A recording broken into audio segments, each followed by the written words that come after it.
what? It's almost like 28 years, right? 26 years, man. Damn, DITC, didn't it come out like? Yeah, but I came out in 93. God. Man, So I didn't even know it's that long. I guess it says it on the paper or something. So every interview I've been to, they've been like, yo, 26 years. I didn't even know. I thought it was more like 20, but obviously it's 26. Do you always have to be strategic all the time with your music now? Always. We have to do it from so many different perspectives. So being from New York, we got to really spit. You know what I mean? You could get away from being in other places in America with no disrespect, with not spitting like that. You could just spit some fly shit and you cool. With being from New York, you're judged by your lyrics. That's the first thing. Number two is we always take the hard role, the gangster role. That's another thing I got to do. So I got to be able to make hits but still be, I don't give a fuck about your faults or mishaps, nigga. We from the Bronx, New York. Shit happens. Fuck yeah. Bet your little girl don't fuck on me. Bet your little that like we got it. That's part of it. But with us, we found the formula to where we can have a 12-year-old kid sing Yes or All the Way Up and have a 50-year-old rap fan sing it as well. So we make music, and that's hard to do. If they could do it, they be doing it. They don't know how to do it. It's a hard chemistry to it, but we do that. And you kidnapped Dre, man. You went from production to a fucking R&B nigga, man. Yeah, this nigga's like the modern day fucking LB Shaw or some shit, man. Yeah. You know, we doing what we gotta do. Family ties. We gonna unleash the bars on them though. So it's very important. Who made you sing like to get it cracking? I mean, you always on the production side. I mean, before me and Cool started making beats, we were artists. You know what I'm saying? We was singing, we was rapping, we was doing all that, and we really ain't had nobody that would make beats for us, and we ain't have money to buy no beats. So we started making beats for the group we was in, and you know that shit started bringing in the bag quicker. You know what I'm saying? Then we hooked up with Joe Crack, and then It was history. You know, Dre been writing hooks and My God, writing shit for people behind the scenes forever. And the fact that what happened was we did the record So Excited, and Dre did a reference, and he did it for a well-known rap dude. But when I gave it to the rap dude, when he sent it back, it was like whack. It wasn't hitting. And I was like, I love damn. that I remember too. I was mad because I was like, damn, do I take this superstar nigga who don't sound that right on here or my nigga Dre? And I remember last minute I was mixing it because I had to put it out, and I was like, I left Dre on there. I was like, fuck it. We shot a video. That we shit went fire. hard. And then that was when it went number 3 in America. And Dre was like, yo, bro, maybe not Dre. Both of us was like, yo, I think this shit could work. Let's go. So that record spawned the decision to do a collab album. Yeah, you know what I'm saying? Because the people was asking for it. Like everywhere we went to perform the song, niggas was like, yo, y'all gonna do an album? Like, yo, Dre gonna do, you know, they was on us.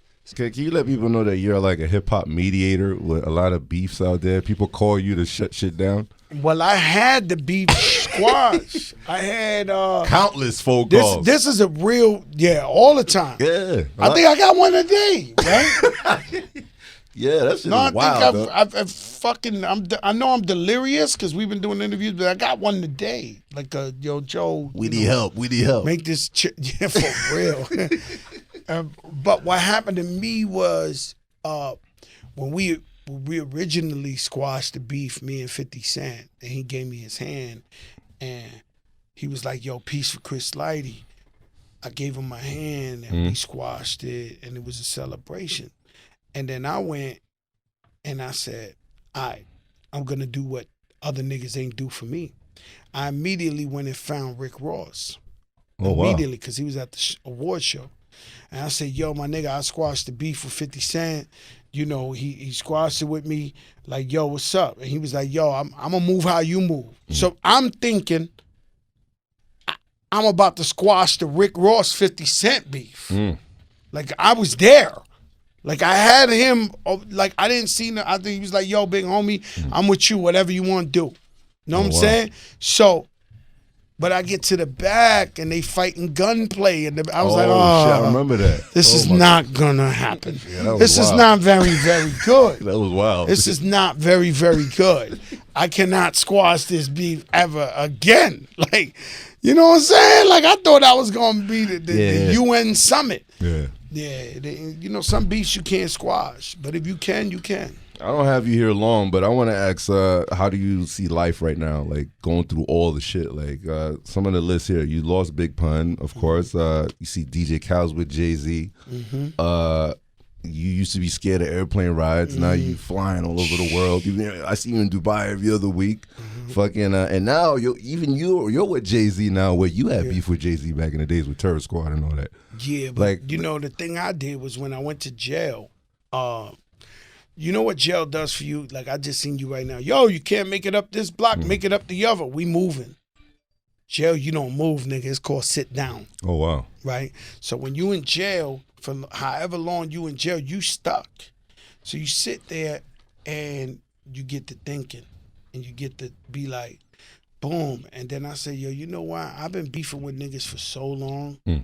What if I stop beefing with niggas?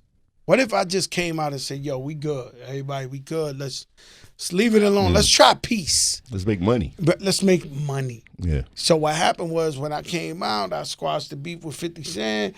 I have squashed the beef with Jay-Z. And all of a sudden, doors was opening that wasn't open. And people fucking with me that couldn't fuck with me. Yeah. This interview could never be possible. I know. Niggas could like, no, I'm just telling you. Dead ass. I escaped you guys like 3 times. No, I had you one time, though. Yeah. I had you one time, but it was almost at the process. It was almost, yo, who cares? Nah, I had you one time on the corner of 40-something. You didn't know. I saw you, but it was already the piece was already in the. Nobody knew it was peace yet. I said, oh shit, who cares? I almost got caught by Pistol Pete one time. Oh, that was bad. Yo, you know that's bad news. No, that's shoot. What were you doing when he was locked up during that downtime? I was writing them letters, telling them how terrible the Knicks was. You know, we was just waiting for him. It was a funny time when he was locked up. It was a funny time for us because, you know, we didn't have a hit out for like a good 8 months, 9 months. And in this game, you don't put a hit record out in 4 months.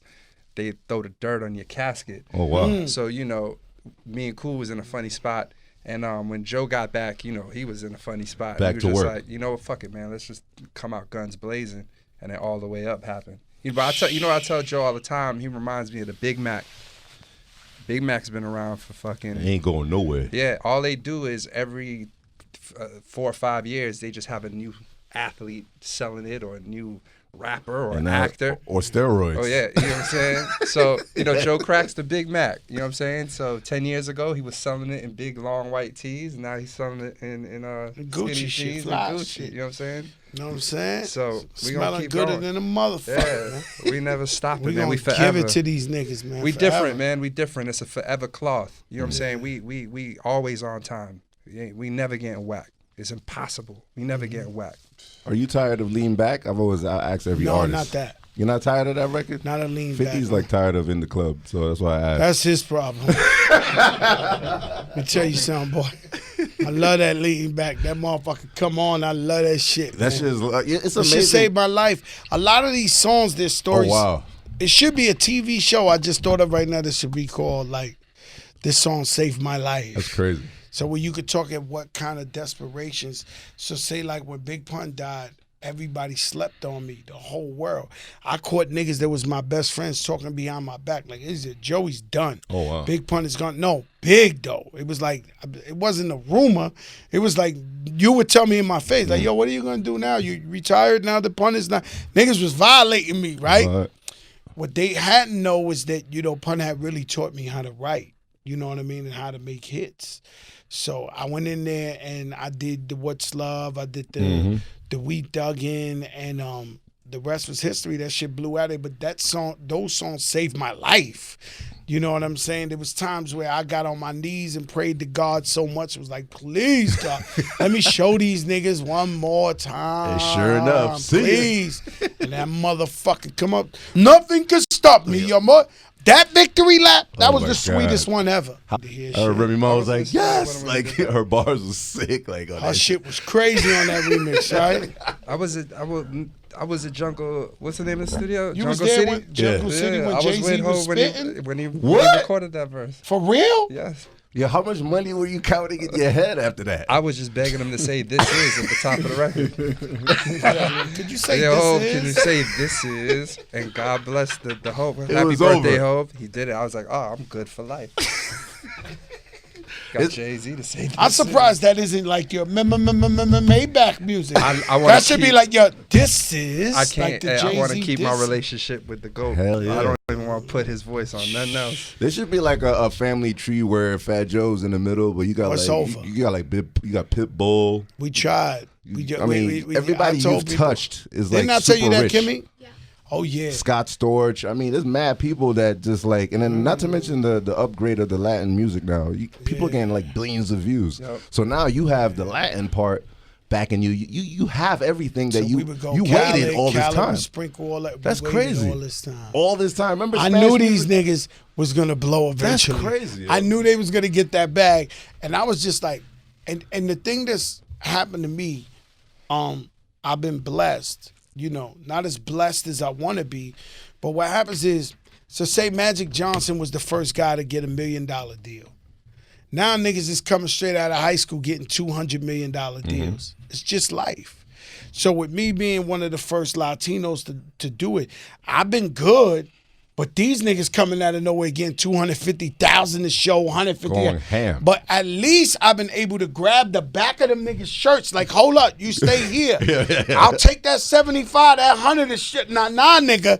Y'all not gonna say, yo, back in the days, Joe was getting $5 grand, 10 grand a show. And then I'm not the Magic Johnson, nigga. I'm holding on to niggas' shirts like, yo, I got to eat. Fuck that. That's what this longevity's about, man. Strategically, it's popping right now. Yes, 60 million views already, man. It's only, Crazy. a million, Christ. it's only like a month and a half, man. It's not even Christmas yet. You know, we got Eminem on this album. on That's what I was gonna Family bring up Ties. too. How the fuck you get Mary J. Blige and Eminem together, yo? That's like history right there. That is history. Holy And shit! the record's phenomenal. Shout out Royce the 5'9". Shout For- out oh, for Royce the setting that- 5'9". always You know, set it's shit up, always a man. nigga. You know, it's always He's a real one. When I got with the remix with Jay-Z, I hit Memphis Bleak up. You know, you always got a nigga that's the Wow. filter. Oh, you serious? Yeah, people want to find that you never gonna call 50 Cent. You gotta call Yayo or somebody. That's crazy. And then you know Yo. he'll be like, "Yo, Fifth, yo, this nigga looking for you" or something like that. You ain't, you know. So that's our way in. Royce the 5'9". Is that one of your bucket lists? What, Eminem? To work with him? No, we did Lean Back remix, but Well, that's it's right. always on everybody's bucket list. Yeah. But you know, Eminem is a GOAT. But man. when He's for top them to- 5. him and Mary on the same record, that's never happened before. And then the beat itself, we never heard M on this style of records, a soul flip. So On it's y'all like- shit. I was listening to Breakfast Club, right? So when WHOO KID said that you guys kidnapped him, I thought WHOO KID was lying. I didn't think it was No, true. he got kidnapped. Until I really heard the story, then I was like, I didn't know what a holy shit. Uzi was until I met Big I Pun. got Yo, kidnapped in that shit Africa was too. like, You didn't wow. know a Uzi to. I didn't know you what a seen Uzi that, was. that somebody dropped the interview of Prodigy recently. I never seen this interview. He was like, "Yo, I was with Pun. Them niggas pulled out like 40 guns. I Yeah. thought they was gonna. I thought they was. I didn't know. Yo, this is Prodigy. He was like, "Yo, I'm his friend." He was like, "I was his friend. I went to his house voluntarily. All I know is every nigga in there was pulling out hammers." And Pun was like, "You see, B, if we want it, we got you." And Prodigy was like, "Yo, he invited me here. Like, what's wrong with this nigga?" And then he was like, Nah, I just want you to know, always have your straps, B." But nah, that nigga crazy, man. Nori got some big Pun stories that's added as well. Another funny story. Well, you made up with 50, but you know my world with Ja Rule is still the same. So T.I. You invited got me. it forever. Yeah, T.I. invited me. J Lo told me to come to her concert Well, that she I does don't every think year. I don't think you guys are ever gonna squash the beef. Nah, that's never gonna. I happen. tried. Yeah, I've heard. It is. I tried not. It's not- come on, if Farrakhan couldn't do it, I don't know, man. No, but I almost had it. Oh, word! Damn, you got closer than Farrakhan. I got Holy closer shit! than everybody. Wow. I was right there, and you know, because I was trying to do Summer Jam and bring 50 and Ja Rule out. Oh wow! Oh, So wow. I told 50, I'm bringing you out, and I'm gonna bring Ja Rule after. I'm gonna bring Ja Rule on too, and I didn't get a no from 50. 50 was like, all right. You know, and then when I told Ja Rule and them niggas, them niggas like nervous. fuck your See ya. mother. We're never making up. Like, I'm like, He tried. I almost had a moment. See ya. Yeah, it's never gonna happen.